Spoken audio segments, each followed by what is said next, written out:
तव्हां नंढी नंढी शयुनि खे तव्हां बर्दाश्त न कंदो त मां सम्झां थो त तव्हां कुझु बि हासिलु न करे सघंदो। दोस्तो हिकिड़ी यादि शइ रखिजो, हिकु शइ तमामु आम आहे त असां हिक ॿिए खे इज़तूं ॾींदासीं।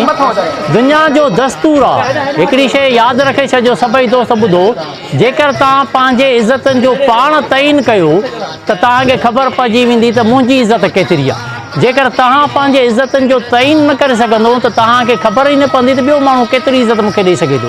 इन करे पंहिंजी इज़त कयो ऐं पाण खे इहो सम्झो त यार मां बि इज़तदार आहियां। उन इज़तदार जे बुनियाद ते ही सभु माण्हू गॾु हूं ऐं गॾिजी करे हीअ इलेक्शन विढ़ूं था ऐं सभई गॾिजी करे हारण खटण इहा जीत हार ऐं ज़िंदगी जो हिसो आहे। इन सां को फ़र्क़ु कोन थो पवे। महिरबानी करे मां तव्हां सभिनी दोस्तनि खे वरी ॿाहूं ॿधंदुसि त सभई माण्हू हिक ॿिए जी इज़त, हिक ॿिए लाइ एतिराम, हिक ॿिए लाइ जेको आहे न क़दुर जी निगाह सां ॾिसो।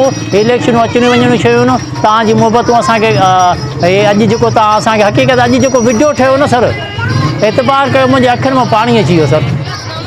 जो असां उहो गीत जंहिंमें लिखियलु इहो हो त असां सिंधी सूफ़ी माण्हू ऐं हक़ीक़त असां सूफ़ी आहियूं। असां जो आहे न कंहिंजा बि मुखालिफ़ न आहियूं, कंहिंजा बि दुश्मन न आहियूं। असां सूफ़ी माण्हू आहियूं। असां न तूं रहंदे न मां रहंदसि, विढ़ूं छाला, हीअ काइनात सॼी ते रहिजी वेंदी। हाणे ममता भुट्टो बि अॼु असां कोन विछड़ी वियो न सर, इन करे सभु विछड़ंदासीं त इनशा ताला मां सम्झां थो त सभई दोस्त जा थोरा करोड़ एहसान जो असांखे ईमान इज़त ॾिनो। तव्हां सभिनी दोस्तनि जी महिरबानी थिए। मोहबत सही मोहबत लख लाइ सर साईं साईं साईं